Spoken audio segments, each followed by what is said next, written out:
Punjabi radio USA ਸੁਣ ਰਹੇ ਸਾਰੇ ਹੀ ਸਰੋਤਿਆਂ ਨੂੰ ਬਲਵਿੰਦਰ ਕੌਰ ਵੱਲੋਂ ਪਿਆਰ ਭਰੀ ਸਤਿ ਸ੍ਰੀ ਅਕਾਲ। ਸਰੋਤਿਓ, ਪ੍ਰੋਗਰਾਮ ਖਬਰ ਤੇ ਨਜ਼ਰ ਪ੍ਰੋਗਰਾਮ ਦੇ ਵਿੱਚ ਸਾਡੇ ਨਾਲ ਹੁੰਦੇ ਨੇ ਬਲਤੇਜ ਬਾਨੂ ਜੀ। ਦੱਸਦੇ ਨੇ ਭਾਰਤ ਵਿੱਚ, ਪੰਜਾਬ ਦੇ ਵਿੱਚ ਕੀ ਕੁਝ ਉਥਲ ਪੁਥਲ ਹੋ ਰਹੀ ਹੈ। ਖਬਰਾਂ ਤੇ ਨਜ਼ਰ ਮਾਰਾਂਗੇ। ਖਬਰਾਂ ਤੋਂ ਪਹਿਲਾਂ ਧੰਨਵਾਦ ਸਾਡੇ ਸਪਾਂਸਰਸ ਦਾ, ਜਿਨ੍ਹਾਂ ਨੇ ਇਸ ਪ੍ਰੋਗਰਾਮ ਨੂੰ ਸਪਾਂਸਰ ਕੀਤਾ, ਸਭ ਤੱਕ ਪਹੁੰਚਾਇਆ। Khalsa insurance agency San 4082722500। ਹਰ ਇੱਕ ਤਰ੍ਹਾਂ ਦੀ ਇੰਸ਼ੋਰੈਂਸ ਕਰਦੇ ਨੇ। Gurdeep Singh Virdi, Clovis, Satnam Singh Shergill, Salma, Manjit Singh Deewana, Boota Singh Ranipur Fresno, Charanjit Singh Badwal, Piara Singh Rahal, Gurpal Singh Gill Sacramento, Resham Singh Nijjar ਜੁਬਸਰੀ, ਮਨਦੀਪ ਸਿੰਘ ਕਾਲੋ ਮੋਡੈਸਟੋ, ਰਵਿੰਦਰ ਸਿੰਘ, ਪ੍ਰੀਤਮ ਸਿੰਘ ਗਿੱਲ, ਗਰਮੀਤ ਸਿੰਘ, ਸੁਰਿੰਦਰ ਕੌਰ ਤਿੰਦ, ਰਮਿੰਦਰ ਸਿੰਘ ਬਸਰਾ ਬਿਕਰਸਫੀਲਡ, ਗਰਮੇਲ ਇੱਧਰ, ਜਸਵੰਤ ਸਿੰਘ ਬਿਕਰਸਫੀਲਡ, ਮਨਦੀਪ ਸਿੰਘ, ਸਰਬਜੀਤ ਕੌਰ ਸਨੋਜ਼ੇ, ਟਰਕੀਨਾ ਇਮੀਗ੍ਰੇਸ਼ਨ ਲਾ ਫਰਮ 4159090503। ਕੋਈ ਵੀ ਇਮੀਗ੍ਰੇਸ਼ਨ ਦਾ ਕੰਮ ਹੈ, ਤੁਸੀਂ ਇਹਨਾਂ ਨੂੰ ਕਾਲ ਕਰਕੇ ਇਹਨਾਂ ਦੇ ਨਾਲ ਗੱਲਬਾਤ ਕਰ ਸਕਦੇ ਹੋ। ਬਹੁਤ ਬਹੁਤ ਆਪ ਸਭ ਦਾ ਧੰਨਵਾਦ। ਪ੍ਰੋਗਰਾਮਾਂ ਨੂੰ ਸਪਾਂਸਰ ਕਰਦੇ ਹੋ, ਸਭ ਤੱਕ ਪਹੁੰਚਾਉਂਦੇ ਹੋ। ਅੱਜ ਅਸੀਂ ਖਬਰਾਂ ਕਰਾਂਗੇ, ਪਰ ਤੁਹਾਡੀਆਂ ਕਾਲਸ ਅੱਜ ਅਸੀਂ ਨਹੀਂ ਲੈ ਸਕਾਂਗੇ। ਪਰ ਅੱਜ ਸਿਰਫ ਤੇ ਸਿਰਫ ਖਬਰਾਂ ਹੀ ਹੋਣੀਆਂ। ਬਲਤੇਜ ਪੰਨੂ ਜੀ, ਸਤਿ ਸ਼੍ਰੀ ਅਕਾਲ, ਸਵਾਗਤ ਹੈ ਜੀ। ਸਤਿ ਸ਼੍ਰੀ ਅਕਾਲ ਜੀ, ਧੰਨਵਾਦ ਜੀ, ਬਹੁਤ ਮਿਹਰਬਾਨੀ। ਅਤੇ ਗੱਲ ਹੁਣ ਆਪਾਂ ਚੋਣਾਂ ਹੋ ਹਟੀਆਂ, ਉਸ ਤੋਂ ਬਾਅਦ ਕਈ ਕਿਆਫੇ ਲਾਏ ਜਾ ਰਹੇ ਆ, ਅਤੇ ਐਗਜ਼ਿਟ ਪੋਲ ਕੀ ਕਹਿੰਦੇ ਆ? ਦੇਖੋ, ਜਿਹੜੇ ਐਗਜ਼ਿਟ ਪੋਲ ਨੇ, ਜੇ ਆਪਾਂ ਇਹਨਾਂ ਦੇ ਉੱਤੇ ਪਿਛਲੇ ਸਾਲਾਂ ਦੀ ਨਿਗਾਹ ਮਾਰੀਏ, ਪਿਛਲੇ 8-10 ਸਾਲਾਂ ਦੀ ਨਿਗਾਹ ਮਾਰ ਲਈਏ, ਤੇ ਐਗਜ਼ਿਟ ਪੋਲ ਦੇ ਉੱਤੇ 100% ਯਕੀਨ ਨਹੀਂ ਕੀਤਾ ਜਾ ਸਕਦਾ। ਪਰ ਲੋਕਾਂ ਦਾ ਇੰਟਰਸਟ ਨਾ ਤਾਂ ਇਹਦੇ ਵਿੱਚ ਘਟਿਆ, ਤੇ ਨਾ ਜਿਹੜੇ ਐਗਜ਼ਿਟ ਪੋਲ ਬਣਾਉਣ ਵਾਲੇ ਨੇ ਉਹਨਾਂ ਦੇ ਵਿੱਚ ਕੋਈ ਕਮੀ ਆਈ ਹੈ, ਬਲਕਿ ਇਹ ਉਦੋਂ ਵਧੇ ਆ। ਐਗਜ਼ਿਟ ਪੋਲ ਦਾ ਮਤਲਬ ਇਹ ਹੁੰਦਾ ਕਿ ਪੋਲ ਕਰਕੇ ਜਦੋਂ ਐਗਜ਼ਿਟ ਕਰ ਰਹੇ ਨੇ ਲੋਕ, ਉਹਨਾਂ ਦੀ ਰਾਏ ਕੀ ਹੈ। ਮੇਰੀ ਜਾਣਕਾਰੀ ਦੇ ਮੁਤਾਬਕ ਲੋਕ ਰਾਏ ਆਪਣੀ ਨਹੀਂ ਦੱਸਦੇ, ਬਹੁਤ ਘੱਟ ਹੋਣਗੇ ਜਿਹੜੇ ਦੱਸਦੇ ਆ। ਪਰ ਕਿਉਂਕਿ ਐਗਜ਼ਿਟ ਪੋਲ ਨੇ, ਲੋਕਾਂ ਦਾ ਇੰਟਰਸਟ ਹੈ, ਤੋ ਇਸ ਕਰਕੇ ਇਹ ਵੀ ਨਹੀਂ ਹੋ ਸਕਦਾ ਕਿ ਉਹਨੂੰ ਟੋਟਲੀ ਇਗਨੋਰ ਕਰਕੇ ਉਹਦੀ ਗੱਲ ਨਾ ਕੀਤੀ ਜਾਵੇ। ਜਿਹੜੇ ਐਗਜ਼ਿਟ ਪੋਲ ਨੇ ਇਸ ਵੇਲੇ 5 ਰਾਜਾਂ ਦੇ ਜਿਹੜੇ ਆ ਗਏ ਨੇ, 5 ਰਾਜਾਂ ਦੇ ਵਿੱਚ ਇਲੈਕਸ਼ਨਸ ਜਿਹੜੀਆਂ ਉਹ ਕੰਪਲੀਟ ਹੋ ਗਈਆਂ। ਬਹੁਤ ਸਾਰੇ ਜਿਹੜੇ ਸੁਣਨ ਵਾਲੇ ਨੇ ਆਪਣੇ ਲਿਸਟਰ, ਉਹਨਾਂ ਦੀ ਨਿਗਾਹ ਪੰਜਾਬ ਦੇ ਐਗਜ਼ਿਟ ਪੋਲ ਦੇ ਉੱਤੇ ਲੱਗੀ ਹੋਈ ਆ। ਡਿਫਰੈਂਟ ਜਿਹੜੇ ਐਗਜ਼ਿਟ ਬਣਾਉਣ ਵਾਲੀਆਂ ਕੰਪਨੀਆਂ ਨੇ, ਉਹਨਾਂ ਨੇ ਆਪੋ ਆਪਣੀ ਰਾਏ ਇਸ ਮਾਮਲੇ ਦੇ ਉੱਤੇ ਜਿਹੜੀ ਉਹ ਦਿੱਤੀ ਆ। ਔਰ ਉਹਨਾਂ ਦੇ, ਜੇ ਤੁਸੀਂ ਉਹਨਾਂ ਦੇ ਜਾਓਗੇ ਅੰਕੜਿਆਂ ਦੇ ਉੱਤੇ, ਤੇ ਉਹਨਾਂ ਦੇ ਵਿੱਚ ਵੀ ਤੁਹਾਨੂੰ ਕਈ ਜਗ੍ਹਾ ਦੇ ਉੱਤੇ ਬਹੁਤ ਵੱਡਾ ਫਰਕ ਜਿਹੜਾ ਉਹ ਦਿਸੂਗਾ। ਚਾਣਕਿਆ ਇੱਕ ਜਿਹੜਾ ਐਗਜ਼ਿਟ ਪੋਲ ਹੈ, ਬੜਾ ਫੇਮਸ ਹੈ। ਉਹ 10 ਦਿੰਦਾ ਕਾਂਗਰਸ ਨੂੰ, 100 ਦਿੰਦਾ ਆਮ ਆਦਮੀ ਪਾਰਟੀ ਨੂੰ ਪੰਜਾਬ ਦੇ ਵਿੱਚ। ਅਕਾਲੀ ਦਲ ਗੱਠਜੋੜ ਨੂੰ 6 ਦਿੰਦਾ, ਭਾਜਪਾ ਨੂੰ 1, ਹੋਰਾਂ ਨੂੰ ਉਹ ਕੋਈ ਸੀਟ ਨਹੀਂ ਦਿੰਦਾ। ਐਕਸਿਸ ਪੋਲ ਹੈ ਜਿਹੜਾ ਕਿ ਕਾਂਗਰਸ ਨੂੰ 19 ਤੋਂ 31 ਦਿੰਦਾ, ਆਮ ਆਦਮੀ ਪਾਰਟੀ ਨੂੰ 42 ਤੋਂ 51, ਅਕਾਲੀ ਦਲ ਗੱਠਜੋੜ ਨੂੰ 4 ਤੋਂ 7 ਤੇ 1 ਤੋਂ 4 ਤੱਕ ਦਿੰਦਾ ਉਹ ਭਾਜਪਾ ਗੱਠਜੋੜ ਨੂੰ।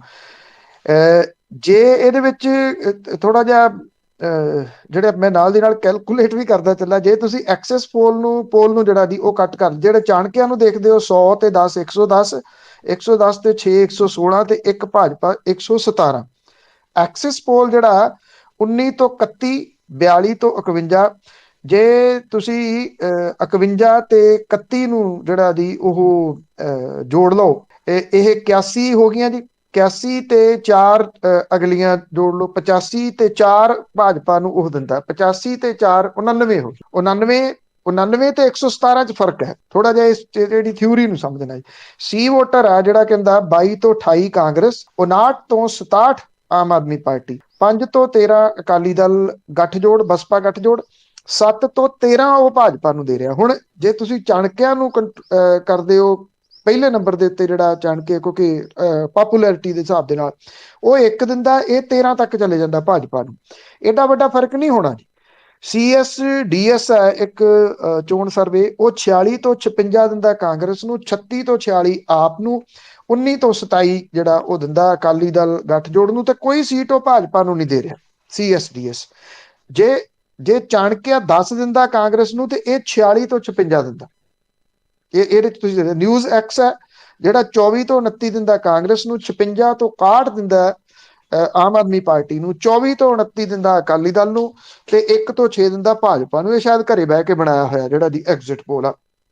ਉਹ ਇਸ ਕਰਕੇ ਕਿ ਫਰਕ ਜਿਹੜੇ ਹੁੰਦੇ ਆ ਐਗਜ਼ਿਟ ਪੋਲ ਦੇ, ਉਹ ਥੋੜੇ ਬਹੁਤੇ ਫਰਕ ਹੋ ਸਕਦੇ ਆ ਕਿ 5-7 ਸੀਟਾਂ ਇੱਧਰ ਉੱਧਰ ਜਿਹੜੀਆਂ ਉਹ ਹੋ ਸਕਦੀਆਂ ਨੇ। ਜੇ ਯੂਪੀ ਦਾ ਚੋਣ ਸਰਵੇਖਣ ਦੀ ਜਿਹੜੀ ਉਹ ਗੱਲ ਕਰੀਏ ਤਾਂ 403 ਸੀਟਾਂ ਨੇ ਯੂਪੀ ਦੀਆਂ। ਚਾਣਕਿਆ ਜਿਹੜਾ ਹੈ ਉਹ 294 ਦਿੰਦਾ ਭਾਜਪਾ ਨੂੰ, 200 ਤੇ 2 ਸੀਟਾਂ ਚਾਹੀਦੀਆਂ ਜੀ ਸਰਕਾਰ ਬਣਾਉਣ ਦੇ ਵਾਸਤੇ, 105 ਦਿੰਦਾ ਉਹ ਸੱਪਾ ਨੂੰ। ਕਾਂਗਰਸ ਨੂੰ 1 ਸੀਟ ਦੇ ਰਿਹਾ ਉਹ। ਜਿਹੜਾ ਐਕਸਿਸ ਐਗਜ਼ਿਟ ਪੋਲ ਹੈ ਉਹ 288 ਤੋਂ 326 ਦੇ ਰਿਹਾ ਭਾਜਪਾ ਨੂੰ, ਨਾਟ ਪੋਸੀਬਲ। ਔਰ 77 ਤੋਂ 101 ਦੇ ਰਿਹਾ ਸੱਪਾ ਨੂੰ, 1 ਤੋਂ 3 ਦੇ ਰਿਹਾ ਕਾਂਗਰਸ ਨੂੰ, ਤੇ ਬਸਪਾ ਨੂੰ 3 ਤੋਂ 9 ਦੇ ਰਿਹਾ। ਉੱਤਰਾਖੰਡ ਦਾ ਜਿਹੜਾ ਸੀ ਵੋਟਰ ਹੈ ਉਹ ਉੱਥੇ ਕਾਂਗਰਸ ਦੀ ਸਰਕਾਰ ਬਣਾ ਰਿਹਾ, ਬਹੁਤ ਵੱਡੇ ਮਾਰਜਨ ਦੇ ਨਾਲ ਨਹੀਂ, ਪਰ ਉਹ ਕਹਿੰਦਾ ਹੈ ਕਿ ਇੱਥੇ ਕਾਂਗਰਸ ਦੀ ਜਿਹੜੀ ਆ ਉਹ ਸਰਕਾਰ ਬਣ ਜੂਗੀ। ਜਿੱਥੋਂ ਤੱਕ ਗੋਆ ਦੀ ਗੱਲ ਹੈ, ਗੋਆ ਦੇ ਵਿੱਚ ਭਾਰਤੀ ਜਨਤਾ ਪਾਰਟੀ ਦੀ ਸਰਕਾਰ ਨੂੰ ਵਾਪਸ ਲਿਆਇਆ ਜਾ ਰਿਹਾ। ਮਨੀਪੁਰ ਦੇ ਵਿੱਚ ਵੀ ਭਾਰਤੀ ਜਨਤਾ ਪਾਰਟੀ ਦਾ ਹੱਥ ਉੱਪਰ ਦੱਸਿਆ ਜਾ ਰਿਹਾ। ਜਿਹੜੇ ਮੈਂ ਫਿਰ ਕਹੂੰਗਾ ਜੀ ਕਿ ਇਹ ਐਗਜ਼ਿਟ ਪੋਲ ਨੇ। ਜਿਹੜਾ ਹਰੀਸ਼ ਚੌਧਰੀ ਆ ਉਹਨੇ ਕਿਹਾ ਕਿ ਅਸੀਂ ਸਪਸ਼ਟ ਬਹੁਮਤ ਦੇ ਨਾਲ ਜਿੱਤਾਂਗੇ। ਅਕਾਲੀ ਦਲ ਬਾਦਲ ਕਹਿੰਦਾ ਸਾਨੂੰ ਸਰਵੇਖਣਾ ਦੇ ਉੱਤੇ ਕੋਈ ਯਕੀਨ ਨਹੀਂਗਾ। ਇਹ ਪਿਛਲੀ ਵਾਰੀ ਵੀ ਗਲਤ ਸਾਬਤ ਹੋਏ ਸੀ, ਐਤਕੀ ਵੀ ਗਲਤ ਸਾਬਤ ਹੋਣਗੇ, ਤੇ ਅਕਾਲੀ ਦਲ 80 ਸੀਟਾਂ ਜਿੱਤ ਕੇ ਸਰਕਾਰ ਬਣਾ ਰਿਹਾ। ਕਿ ਜਿਹੜੇ ਦਲਜੀਤ ਸਿੰਘ ਚੀਮਾ ਨੇ ਉਹ ਇਹ ਦਾਅਵਾ ਕਰ ਰਹੇ ਆ। ਐਗਜ਼ਿਟ ਪੋਲ ਨੇ, ਮੈਂ ਫਿਰ ਕਹੂੰਗਾ ਜੀ ਕਿ ਐਗਜ਼ਿਟ ਪੋਲ ਜਿਹੜੇ ਨੇ ਉਹ ਏਡੇ ਵੱਡੇ ਫਰਕ ਦੇ ਨਹੀਂ ਹੋ ਸਕਦੇ, ਕਿਉਂਕਿ ਇੱਕ ਜੇ ਐਗਜ਼ਿਟ ਪੋਲ 10 ਸੀਟਾਂ ਦੇਵੇ ਇੱਕ ਪਾਰਟੀ ਨੂੰ, ਦੂਜਾ ਉਹਨੂੰ 56 ਦੇਵੇ, ਤੀਜਾ ਉਹਨੂੰ 28 ਦੇਵੇ, ਤੇ ਚੌਥਾ ਉਹਨੂੰ 29 ਦੇਵੇ। ਇਹ ਤਾਂ ਇਹ ਕਹਾਵਤ ਕੁਛ ਉਦਾਂ ਦੀ ਆ ਵੀ ਉਹ ਘੱਟਾ ਉੱਡਦਾ ਜਾਂ ਤਾਂ ਗੱਡਾ ਆਉਂਦਾ ਤੇ ਜਾਂ ਬੇਬੇ ਹੈ। ਤੋ ਇਹ ਉਦਾਂ ਦੇ ਜਿਹੜੇ ਉਹ ਐਗਜ਼ਿਟ ਪੋਲ ਨੇ, ਏਡਾ ਵੱਡਾ ਫਰਕ ਜਿਹੜਾ ਉਹ ਪੈ ਸਕਣਾ ਔਖਾ। ਸਰਵੇ ਤੇ ਐਗਜ਼ਿਟ ਪੋਲ ਇਹਦੇ ਵਿੱਚ ਫਰਕ ਹੁੰਦਾ ਜੀ। ਸਰਵੇ ਜਿਹੜਾ ਹੈ ਉਹ ਡਿਫਰੈਂਟ ਟਾਈਪ ਦੇ ਨਾਲ ਕੀਤਾ ਜਾਂਦਾ, ਐਗਜ਼ਿਟ ਪੋਲ ਜਿਹੜਾ ਉਹ ਡਿਫਰੈਂਟ ਟਾਈਪ ਦੇ ਨਾਲ ਕੀਤਾ ਜਾਂਦਾ। ਮੇਰਾ ਇਹ ਮੰਨਣਾ ਹੈ ਕਿ ਲੋਕ ਜਿਹੜੇ ਇੱਥੇ ਵੋਟ ਪਾ ਕੇ ਆਉਂਦੇ ਆ ਘੱਟੋ ਘੱਟ ਪੰਜਾਬ ਦੇ, ਉਹ ਮਨ ਦੀ ਗੱਲ ਆਪਣੀ ਦੱਸਦੇ ਨਹੀਂ ਛੇਤੀ ਕਿਤੇ। ਜੀ ਜੀ, ਚਲੋ ਐਗਜ਼ਿਟ ਪੋਲ ਤਾਂ ਆਉਂਦੇ ਆ ਤੇ ਬਾਕੀ ਪਤਾ ਲੱਗੂ 10 ਨੂੰ। ਤੇ ਹੁਣ ਐਗਜ਼ਿਟ ਪੋਲਾਂ ਦੀ ਅਗਲੀ ਜੇ ਗੱਲ ਕਰੀਏ, ਇਹਨਾਂ ਨੇ ਵੱਡੇ ਸਿਆਸੀ ਵੀ ਕੰਬਲ ਲਾਏ ਆ। ਦੇਖੋ ਕਾਂਬਾ ਤਾਂ ਇਸ ਵੇਲੇ ਜੀ ਛਿੜਿਆ ਹੋਇਆ, ਇਹਦੇ ਵਿੱਚ ਕੋਈ ਸ਼ੱਕ ਵਾਲੀ ਗੱਲ ਨਹੀਂ ਗੀ। ਔਰ ਰਵਾਇਤੀ ਪਾਰਟੀਆਂ ਕੰਬ ਰਹੀਆਂ ਨੇ ਸਹੀ ਮਾਇਨਿਆਂ ਦੇ ਵਿੱਚ। ਉਹਨਾਂ ਨੂੰ ਇਹ ਲੱਗਦਾ ਕਿ ਉਹਨਾਂ ਦਾ ਜਿਹੜਾ ਤੰਬੂ ਨੇ ਉਹ ਉਖੜ ਗਏ ਪੰਜਾਬ ਦੇ ਵਿੱਚੋਂ। ਲੋਕ ਬਹੁਤ ਤੰਗ ਨੇ, ਇਹ ਮੰਨਣ ਵਾਲੀ ਗੱਲ ਹੈ। ਲੋਕਾਂ ਨੇ ਗੁੱਸੇ ਦੇ ਵਿੱਚ ਵੋਟਾਂ ਪਾਈਆਂ ਨੇ। ਮੈਂ ਇੱਕ ਦੇਖ ਰਿਹਾ ਸੀਗਾ, ਜਿਹੜਾ ਇੱਕ ਵਿਅਕਤੀ ਕੈਮਰੇ ਵਾਲਾ ਕਿਸੇ ਨੂੰ ਪੁੱਛ ਰਿਹਾ ਸੀਗਾ ਕਿ ਤੁਸੀਂ ਵੋਟ ਕਿਹਨੂੰ ਪਾਈ ਹੈ। ਉਹ ਕਹਿੰਦਾ ਜੀ ਤੁਸੀਂ ਵੋਟ ਕਿਹਨੂੰ ਪਾਈ ਹੈ, ਕੈਮਰੇ ਵਾਲੇ ਨੂੰ ਉਲਟਾ ਪੁੱਛਦਾ।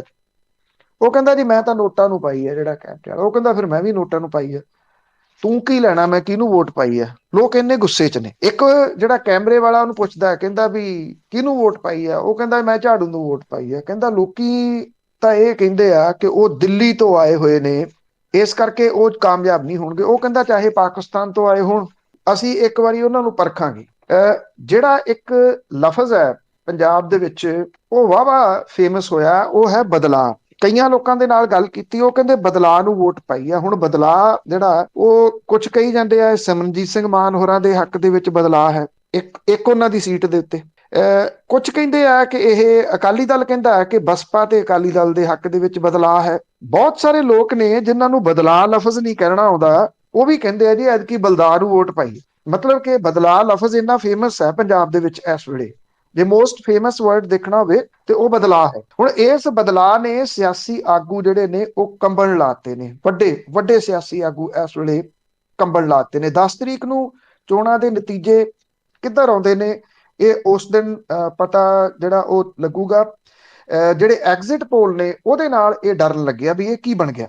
ਚਰਨਜੀਤ ਚੰਨੀ ਇਸ ਵੇਲੇ ਸਭ ਤੋਂ ਡਰੇ ਹੋਏ ਆ। 2 ਵਿਧਾਨ ਸਭਾ ਹਲਕਿਆਂ ਤੋਂ ਚੋਣ ਉਹਨਾਂ ਲੜੀ, ਐਗਜ਼ਿਟ ਪੋਲ ਨੇ ਉਹਨਾਂ ਨੂੰ ਧੁੜਕੂ ਲਾਤਾ। ਭਗਵੰਤ ਮਾਨ ਹੁਰੀ ਤੇ ਅਰਵਿੰਦ ਕੇਜਰੀਵਾਲ ਇਹ ਗੱਲ ਜ਼ੋਰਦਾਰ ਤਰੀਕੇ ਨਾਲ ਕਹਿੰਦੇ ਰਹੇ ਆ ਕਿ ਚਰਨਜੀਤ ਚੰਨੀ ਹੁਰੀ ਆਪਣੀਆਂ 2 ਸੀਟਾਂ ਤੋਂ ਹਾਰਨਗੇ। ਕਾਂਗਰਸ ਦੇ ਵਜ਼ੀਰਾਂ ਨੇ ਜਿਹੜੇ ਆ ਉਹਨਾਂ ਦੇ ਸਾਹ ਸੂਤੇ ਗਏ ਆ, ਬੋਲਦਾ ਕੋਈ ਨੀਗਾ। ਔਰ ਉਹਨਾਂ ਨੂੰ ਇਹ ਨਹੀਂ ਪਤਾ ਲੱਗ ਰਿਹਾ ਕਿ ਕਿਹਦਾ ਨੰਬਰ ਇਹਦੇ ਵਿੱਚ ਆ ਜਾਣਾ। ਨਵਜੋਤ ਸਿੰਘ ਸਿੱਧੂ ਹੁਰੀ ਇਸ ਵੇਲੇ ਐਗਜ਼ਿਟ ਪੋਲ ਤੋਂ ਫਿਕਰਮੰਦ ਦੱਸੇ ਜਾ ਰਹੇ ਆ। ਕਾਂਗਰਸ ਦੇ ਪ੍ਰਧਾਨ ਸੁਨੀਲ ਜਾਖੜ ਦਾ ਕਹਿਣਾ ਹੈ ਕਿ ਅਜੇ 3 ਦਿਨ ਇੰਤਜ਼ਾਰ ਕਰੋ, 10 ਨੂੰ ਅਸਲੀ ਚੋਣ ਨਤੀਜੇ ਸਾਹਮਣੇ ਆਉਣਗੇ। ਉਹ ਇਹ ਕਹਿੰਦੇ ਆ ਤਸੱਲੀ ਦੇਣ ਲਈ ਕਿ ਐਗਜ਼ਿਟ ਪੋਲ ਨਾਲੋਂ ਨਤੀਜੇ ਜਿਹੜੇ ਆ ਉਹ ਬਦਲ ਜਾਂਦੇ ਆ। ਅਕਾਲੀ ਦਲ ਬਾਦਲ ਦੇ ਅੰਦਰ ਵੱਡੀ ਫਿਕਰਮੰਦੀ ਆ, ਉਹਦੇ ਧਨੰਤਰ ਇਸ ਵੇਲੇ ਕੰਬ ਗਏ ਅੰਦਰ ਤੱਕ। ਔਰ ਅਕਾਲੀ ਦਲ ਬਾਦਲ ਦੇ ਸਰਪ੍ਰਸਤ ਪ੍ਰਕਾਸ਼ ਸਿੰਘ ਬਾਦਲ ਹੋਰਾਂ ਦੀ ਸੀਟ ਖਤਰੇ 'ਚ ਪਈ ਆ, ਲੰਬੀ ਵਾਲੀ। ਲੰਬੀ ਤੋਂ ਉਹ ਜਿੱਤਦੇ ਨੇ ਜਾਂ ਨਹੀਂ, ਦੇਖੋ ਉਮਰ ਲੰਬੀ ਹੋਵੇ, ਕਿਸੇ ਦੀ ਉਮਰ ਦੇ ਵਾਸਤੇ ਨਹੀਂ ਕੁਝ ਕੀਤਾ ਜਾ ਸਕਦਾ, ਪਰ ਇਹ ਸ਼ਾਇਦ ਉਹਨਾਂ ਦੀ ਦੇਖਿਆ ਜਾਵੇ ਤਾਂ ਆਖਰੀ ਵਿਧਾਨ ਸਭਾ ਚੋਣ ਹੈ। ਕੀ ਲੋੜ ਸੀ 94 ਸਾਲ ਦੀ ਉਮਰ ਦੇ ਵਿੱਚ ਚੋਣ ਲੜਨ ਦੀ, ਪਰ ਲੜੀ ਆ ਉਹਨਾਂ ਨੇ। ਗੁਰਮੀਤ ਸਿੰਘ ਖੁੱਡੀਆਂ ਨੇ ਬਹੁਤ ਜ਼ਬਰਦਸਤ ਟੱਕਰ ਇੱਥੋਂ ਉਹਨਾਂ ਨੂੰ ਦਿੱਤੀ ਹੈ।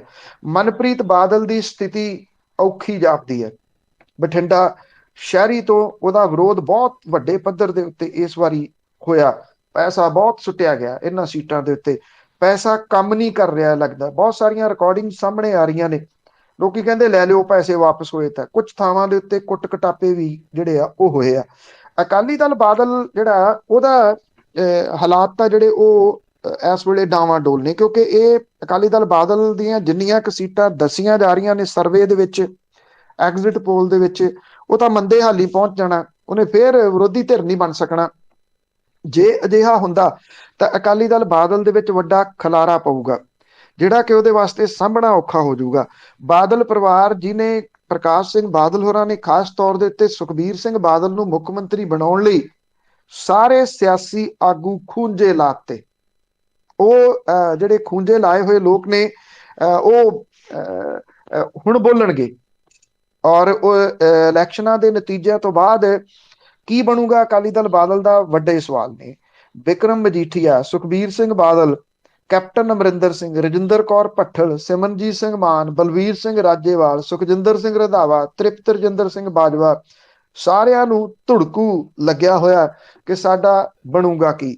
ਇੱਕ ਗੱਲ ਜ਼ਰੂਰ ਹੈ ਕਿ ਜਿਵੇਂ ਸਿਆਣੇ ਕਹਿੰਦੇ ਨੇ ਕਿ ਜਦੋਂ ਪਾਵਰ ਆ ਜਾਂਦੀ ਹੈ ਇਹ ਲੋਕ ਸਭ ਕੁਝ ਭੁੱਲ ਜਾਂਦੇ ਆ। ਇਹਨਾਂ ਨੇ ਪੰਜਾਬ ਦੇ ਸਰਮਾਏ ਨੂੰ ਜਿਸ ਤਰੀਕੇ ਦੇ ਨਾਲ ਪਿਛਲੇ ਸਾਲਾਂ ਦੇ ਦੌਰਾਨ ਲੁੱਟਿਆ, ਉਹ ਕਹਾਣੀ ਸਭ ਦੇ ਸਾਹਮਣੇ ਹੈ।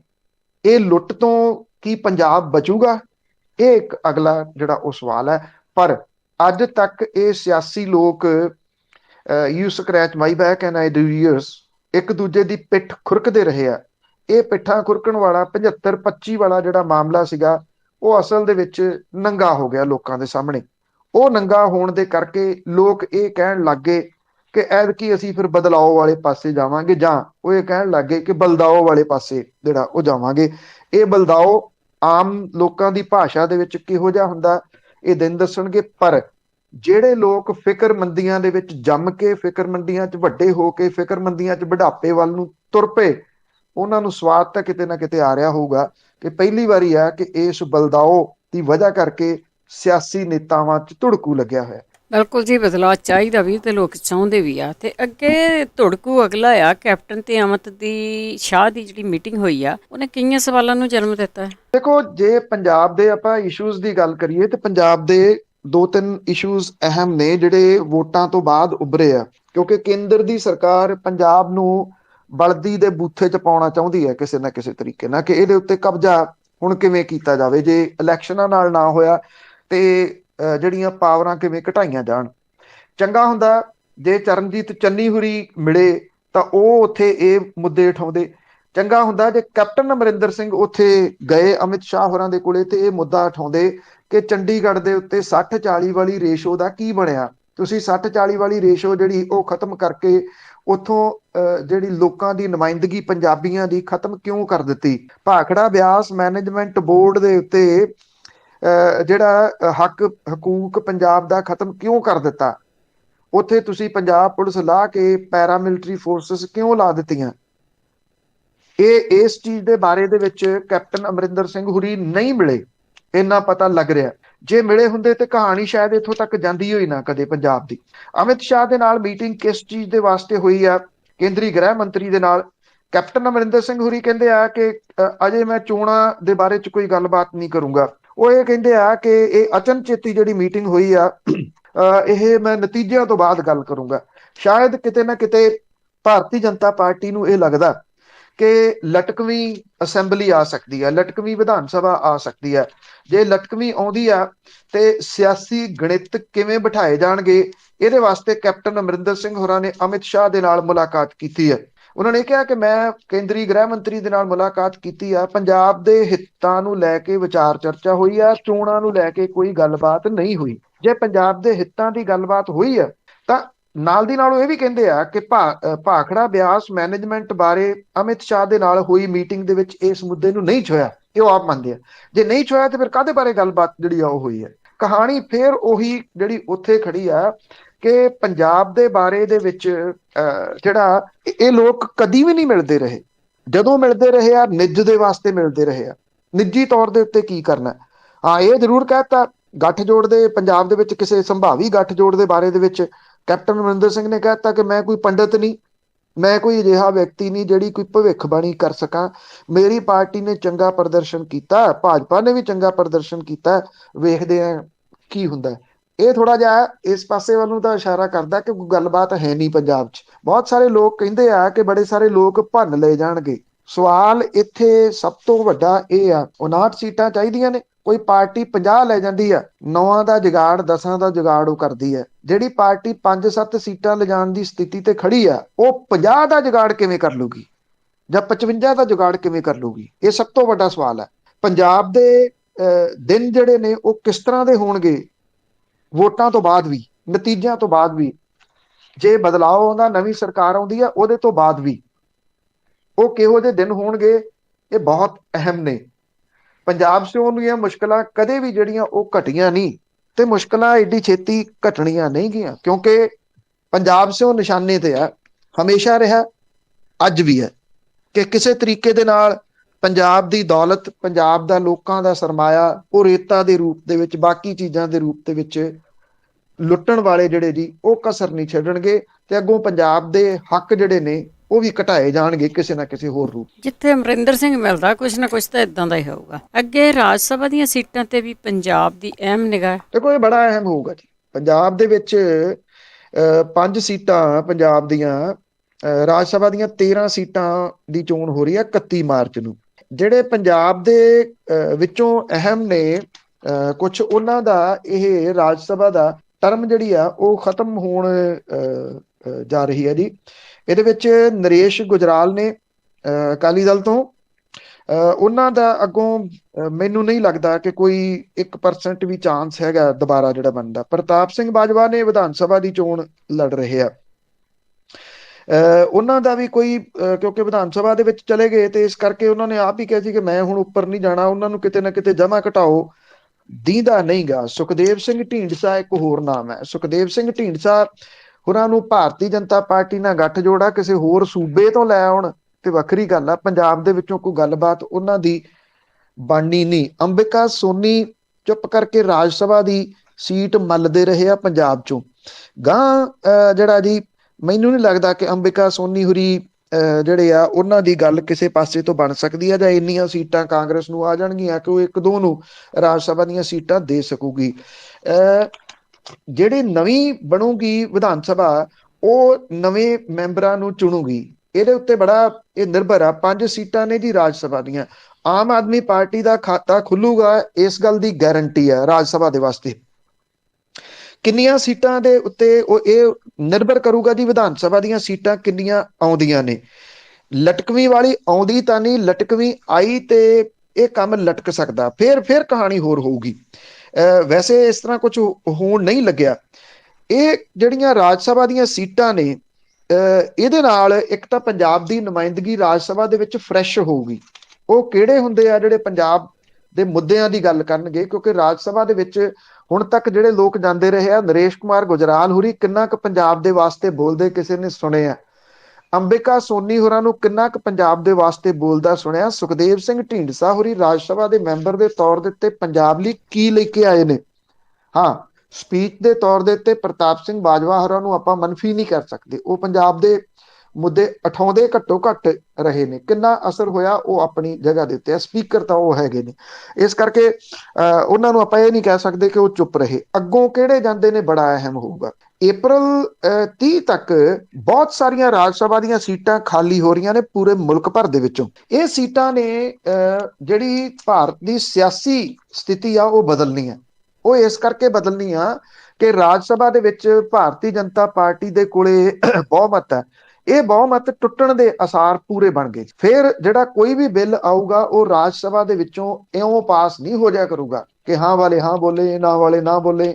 ਏਦਾਂ ਨਹੀਂ ਹੋਊਗਾ। ਇਹ ਘੱਟੋ ਘੱਟ ਜਿਹੜਾ ਉਹ ਟੁੱਟਣ ਜਾ ਰਿਹਾ। ਇਸ ਕਰਕੇ ਇਹ ਇੱਕ ਥੋੜੀ ਜੀ ਜਿਹੜੀ ਸਕੂਨ ਵਾਲੀ ਖਬਰ ਹੋਊਗੀ ਕਿ ਜਿਹੜਾ ਬਿੱਲ ਆਊਗਾ ਘੱਟੋ ਘੱਟ ਜੇ ਆਊਗਾ ਤਾਂ ਉਹ ਸਹਿਮਤੀ ਦੇ ਨਾਲ ਆਊਗਾ, ਨਹੀਂ ਤਾਂ ਫਿਰ ਉਹ ਰਾਜ ਸਭਾ ਦੇ ਵਿੱਚੋਂ ਪਾਸ ਨਹੀਂ ਹੋਊ। ਜੀ, ਤੇ ਅੱਗੇ ਗੱਲ ਕਰਦੇ ਹਾਂ BSF ਦਾ ਜੋ ਕਾਂਡ ਹੋਇਆ ਉਸ ਦੀ ਜਾਂਚ ਵੀ ਸ਼ੁਰੂ ਹੋ ਗਈ। BSF ਦਾ ਜਿਹੜਾ ਹੈੱਡਕੁਆਟਰ ਖਾਸਾ ਦੇ ਵਿੱਚ ਜਿਹੜੇ 5 ਜਵਾਨਾਂ ਦੀ ਗੋਲੀ ਲੱਗਣ ਦੇ ਨਾਲ ਮੌਤ ਹੋਈ ਸੀ, ਇਸ ਮਾਮਲੇ ਦੇ ਵਿੱਚ ਪੰਜਾਬ ਪੁਲਿਸ ਨੇ ਜਾਂਚ ਜਿਹੜੀ ਉਹ ਸ਼ੁਰੂ ਕੀਤੀ ਹੈ। ਉੱਥੇ ਜਿਹੜੇ ਚਸ਼ਮਦੀਦ ਸੀ ਉਹਨਾਂ ਦੇ ਜਿਹੜੇ ਬਿਆਨ ਨੇ ਉਹ ਲਿਖੇ ਜਾ ਰਹੇ ਨੇ।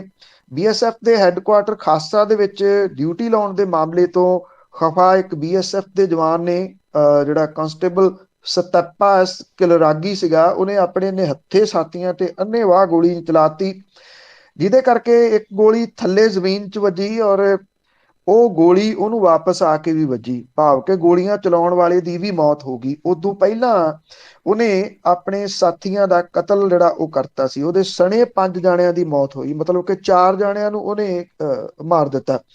ਜਿਹੜੇ SSP ਨੇ ਉਹ ਇਹ ਦੱਸਦੇ ਆ ਕਿ ਵੇਰਵੇ ਤੇ ਸਬੂਤ ਇਕੱਠੇ ਕੀਤੇ ਜਾ ਰਹੇ ਆ ਔਰ ਘਟਨਾ ਦੇ ਕਾਰਨਾਂ ਦੇ ਪਤਾ ਲਾਉਣ ਦੀ ਕੋਸ਼ਿਸ਼ ਕੀਤੀ ਜਾਊਗੀ।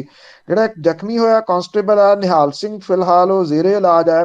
ਉਹ ਅਜੇ ਬਿਆਨ ਦੇਣ ਦੇ ਸਮਰੱਥ ਨਹੀਂ ਗਾ। ਉਦੋਂ ਬਾਅਦ ਹੀ ਉਹ ਦੱਸ ਸਕੂਗਾ, ਕਿਉਂਕਿ ਉਹ ਚਸ਼ਮਦੀਦ ਹੈ, ਕਿ ਸਤੈਪਾ ਨੇ ਕਿਉਂ ਜਿਹੜਾ ਸੀ ਇਹ ਗੋਲੀ ਚਲਾਈ। ਮੁੱਢਲੀਆਂ ਰਿਪੋਰਟਾਂ ਇਹ ਗੱਲ ਕਹਿੰਦੀਆਂ ਨੇ ਕਿ ਜਿਹੜਾ ਕਾਂਸਟੇਬਲ ਸਤੈਪਾ ਸੀਗਾ ਉਹਦੀ ਮਾਨਸਿਕ ਸਥਿਤੀ ਠੀਕ ਨਹੀਂ ਸੀ, ਉਹ ਡਿਪਰੈਸ਼ਨ 'ਚ ਰਹਿੰਦਾ ਸੀ।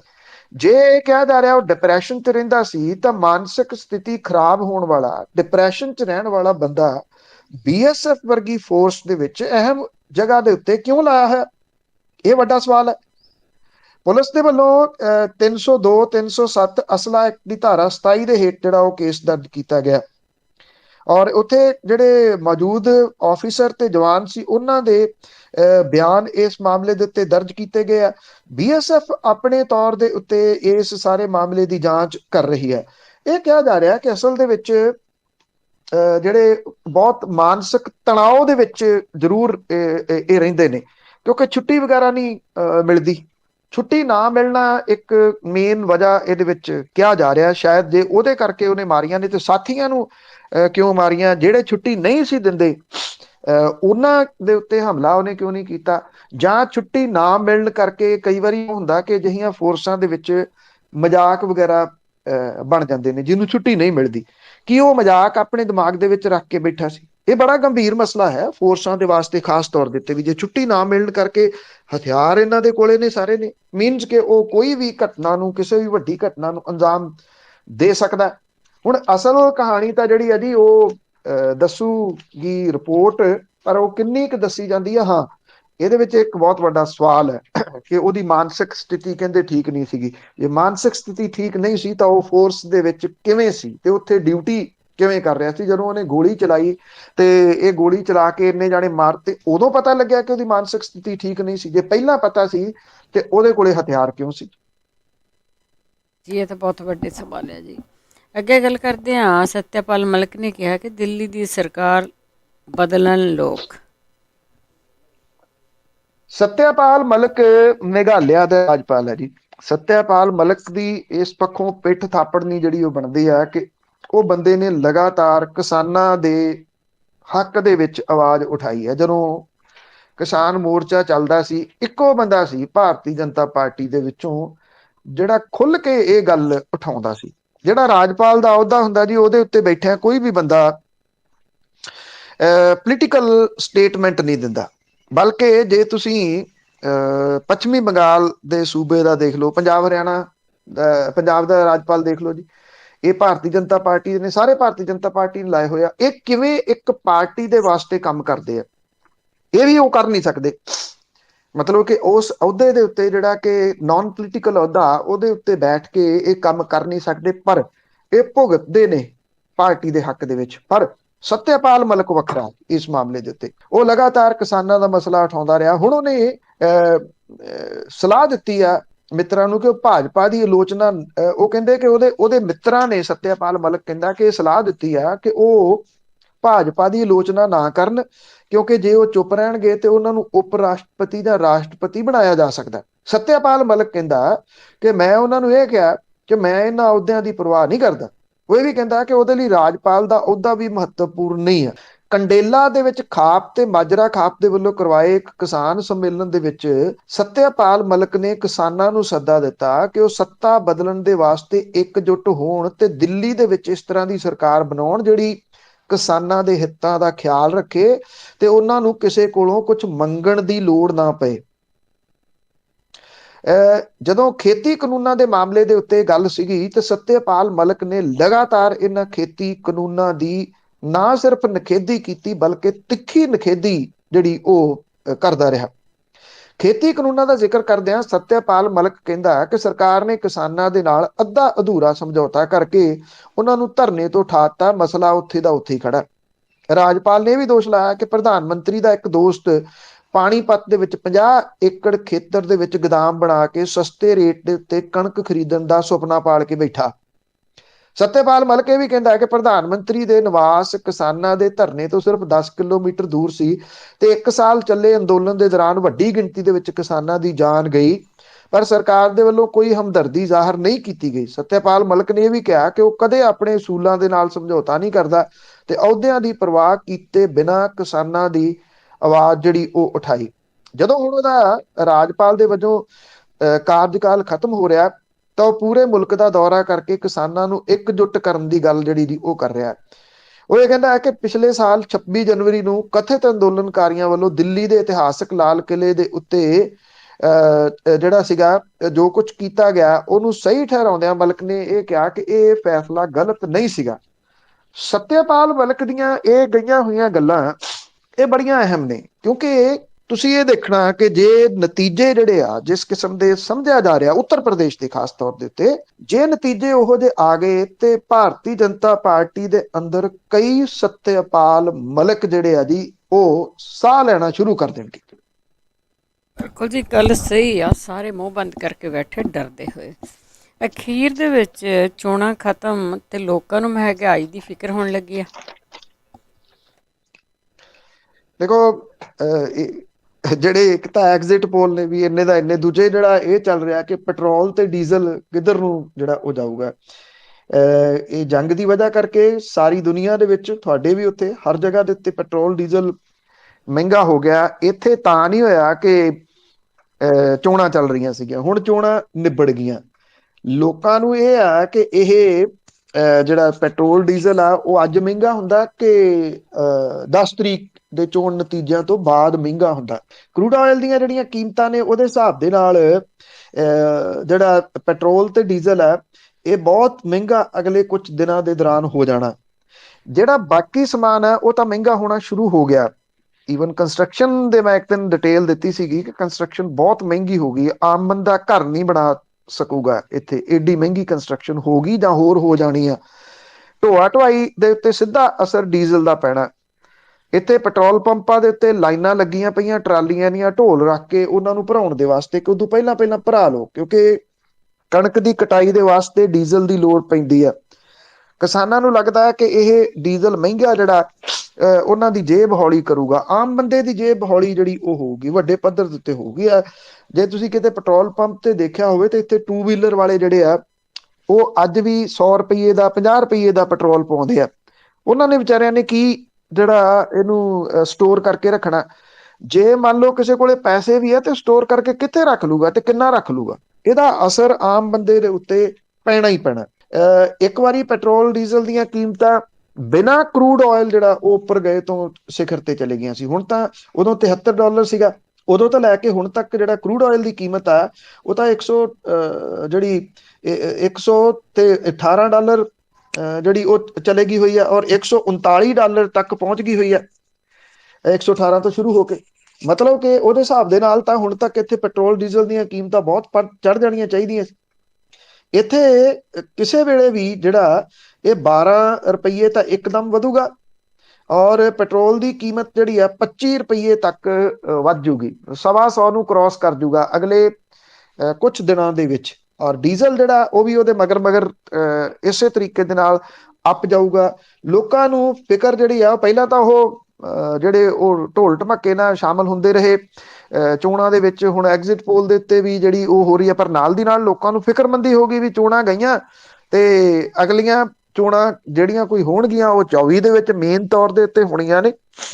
ਉਦੋਂ ਤੱਕ ਤਾਂ ਕਿਸੇ ਕਿਸਮ ਦੀ ਕੋਈ ਰਾਹਤ ਮਿਲਣ ਦੇ ਆਸਾਰ ਨਹੀਂ ਗੇ।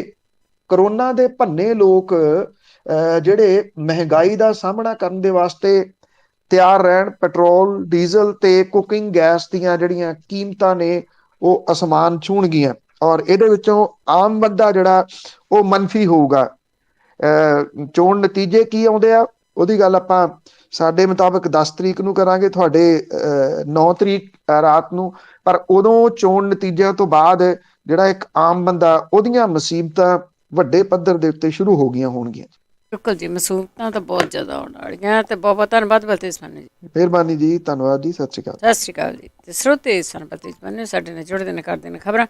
ਇਸੇ ਦੇ ਨਾਲ ਸਾਡਾ ਅੱਜ ਦਾ ਬੁਲੇਟਿਨ ਇੱਥੇ ਸਮਾਪਤ। ਬਲਵਿੰਦਰ ਕੌਰ ਵੱਲੋਂ ਆਪ ਸਭ ਨੂੰ ਹੀ ਸਤਿ ਸ਼੍ਰੀ ਅਕਾਲ।